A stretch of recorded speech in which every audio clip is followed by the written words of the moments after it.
Assalamualaikum warahmatullahi wabarakatuh. Saya Rajab Abdul Jabar dari jurusan Ilmu Al-Qur'an Tafsir semester 4. Di sini saya akan lanjut mereview buku The History of Quranic Text. Ini bukunya. Langsung saja saya akan melanjutkan dari bab 5 ke bab 6. Menjawab dengan bab 5 yaitu tentang rekaman dan penyusunan Al-Qur'an.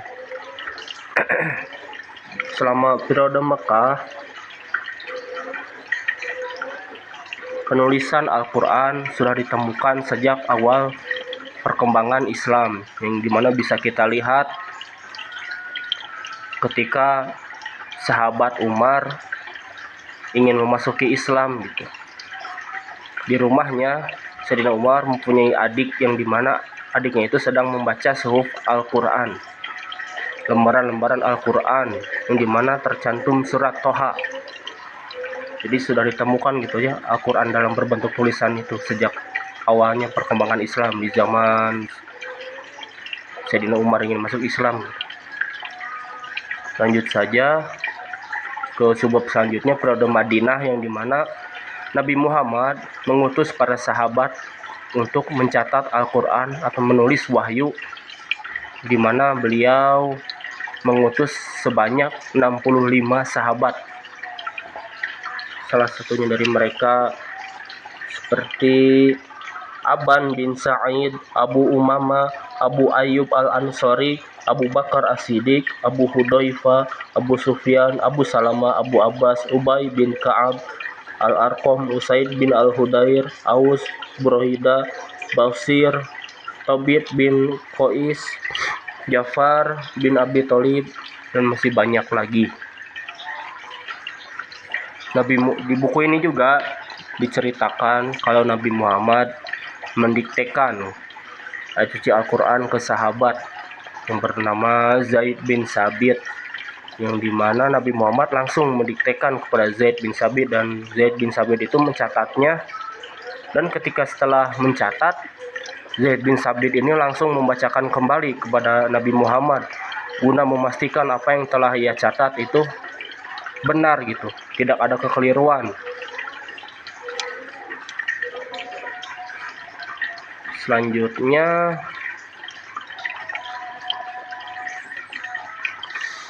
tentang urutan ayat dan surah, susunan ayat dan surah.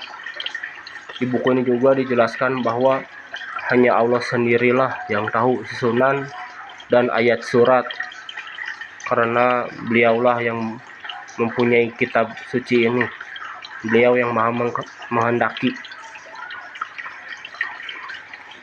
Sudah disebutkan juga buku ini dengan dalil yang berbunyi inna alaina jam'ahu wa qur'anah fa iza qara'nahu fattabi' qur'anah summa inna alaina bayanah.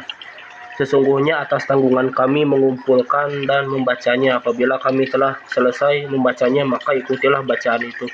Kemudian sesungguhnya atas tanggungan kami menjelaskannya. Dan di buku ini juga dijelaskan hanya Nabi Muhammad melalui keistimewaan dan wahyu ketuhanan yang dianggap mampu menyusun ayat-ayat ke dalam bentuk keunikan Al-Quran sesuai kehendak dan rahasia Allah. Jadi Nabi Muhammad sendirilah yang bisa menyusun ayat suci Al-Quran ini sesuai dengan kehendak Allah,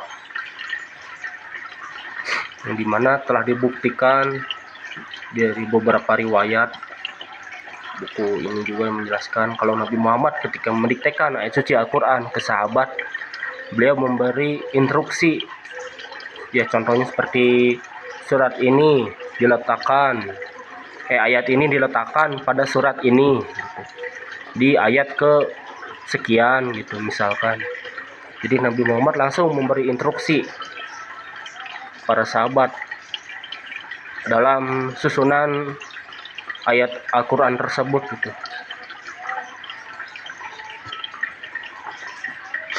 Selanjutnya lanjut ke bab 6 tentang kompilasi tulisan Al-Quran. Meski Nabi Muhammad telah mencurahkan segala upaya yang mungkin dapat dilakukan untuk memelihara ayat suci Al-Quran. Beliau tidak pernah merangkum semua ke dalam satu jilid, sebagaimana ditegaskan oleh Zaid bin Sabit dalam pernyataannya. Saat Nabi Muhammad wafat, Al-Quran masih belum dirangkum dalam bentuk satuan buku. Jadi meskipun Nabi Muhammad sudah menyuruh para sahabat untuk mencatat wahyu, untuk menuliskan Al-Quran guna untuk menjaga keutuhannya, namun Nabi Muhammad belum pernah memerintahkan untuk menjadikan ayat suci Al-Quran itu dibentuk dalam satu jilid, satu buku. Dan bisa kita lihat saat pada itu Al-Quran masih terpisah-pisah gitu, masih dalam bentuk lembaran-lembaran, suhuf-suhuf. Langsung saja ke subbab tentang kompilasi Al-Quran semasa kekuasaan Abu Bakar. Zaid melaporkan bahwa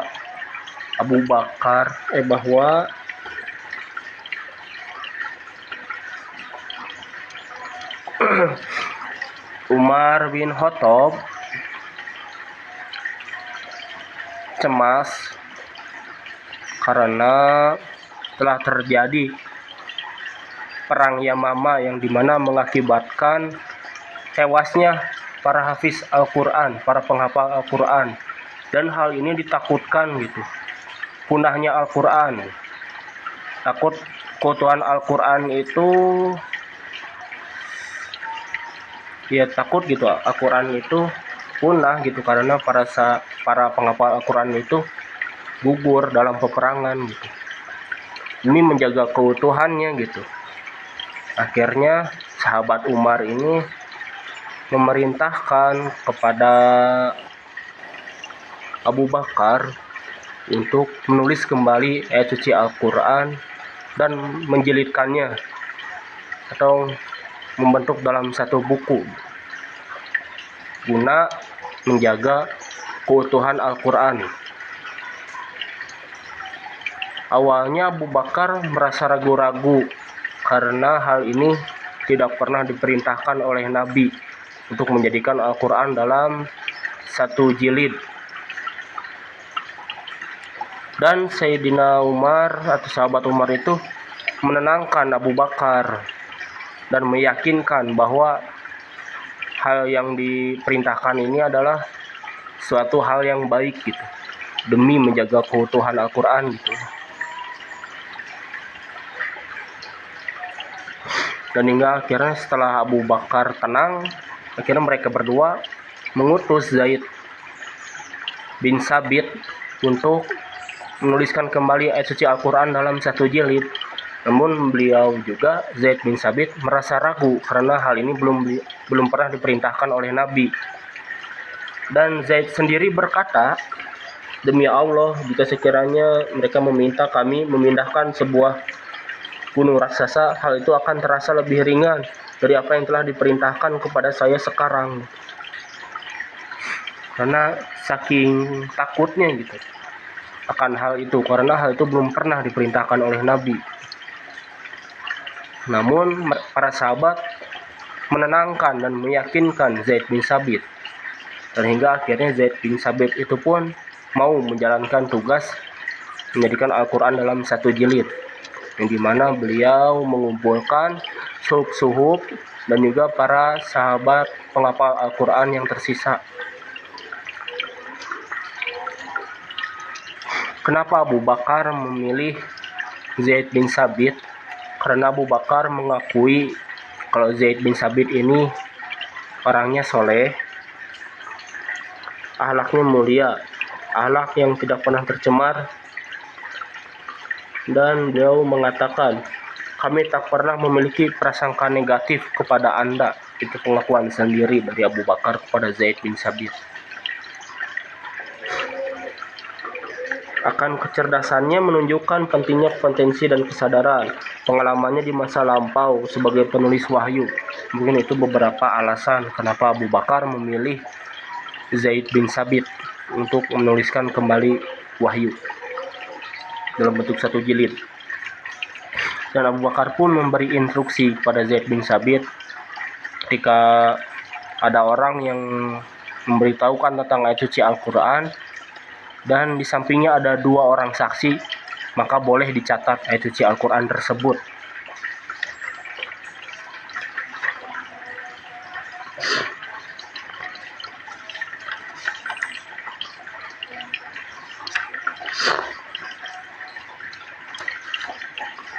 Dan ketika penulisan itu telah selesai, Al-Quran itu disimpan dalam arsip kenegaraan di bawah pengawasan Abu Bakar.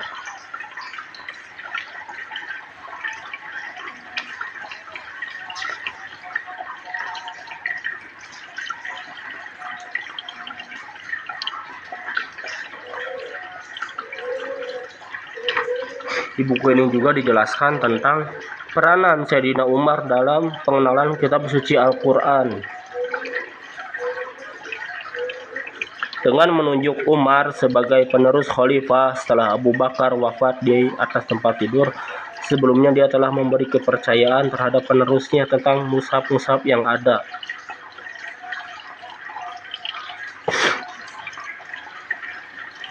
Beliau mengutus kurang-kurangnya 10 sahabat ke Basra guna mengajarkan Al-Quran.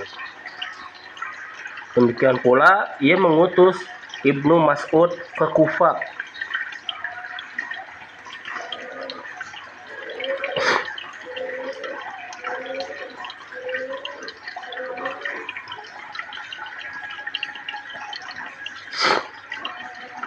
Dan juga di buku ini diceritakan bahwasanya ada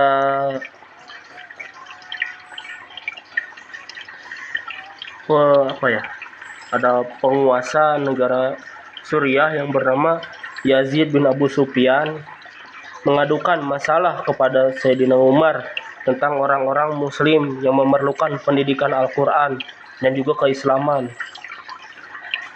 Dan beliau juga mendesak Umar supaya mengutus para guru kepada negara Suriah tersebut.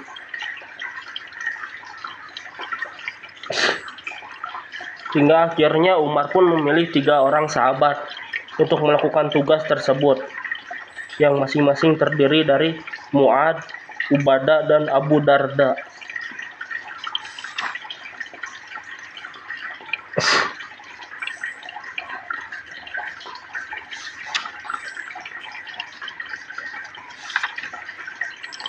Mungkin itu saja review buku The History of Quranic Text.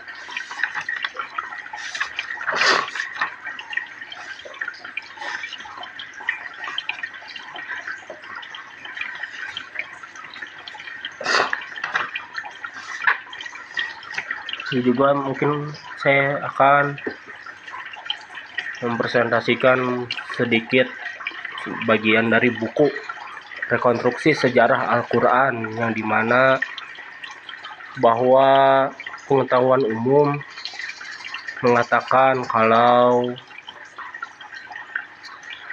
di Jazirah Arab pada masa jahiliyah itu banyak orang yang buta huruf, banyak orang yang tidak bisa membaca. Namun ternyata buktinya kalau di zaman-zaman sebelum Nabi Muhammad juga sudah ditemukan prasasti-prasasti tulisan-tulisan Arab Berarti sudah terbukti kalau di Jazirah Arab itu ada orang yang bisa membaca dan menulis. Dan juga kota, khususnya kota Mekah kan kota perniagaan, yang dimana sangat dibutuhkan hal tulis menulis itu untuk kebutuhan perniagaannya Sudah pasti orang-orang di sana ada yang bisa membaca dan juga menulis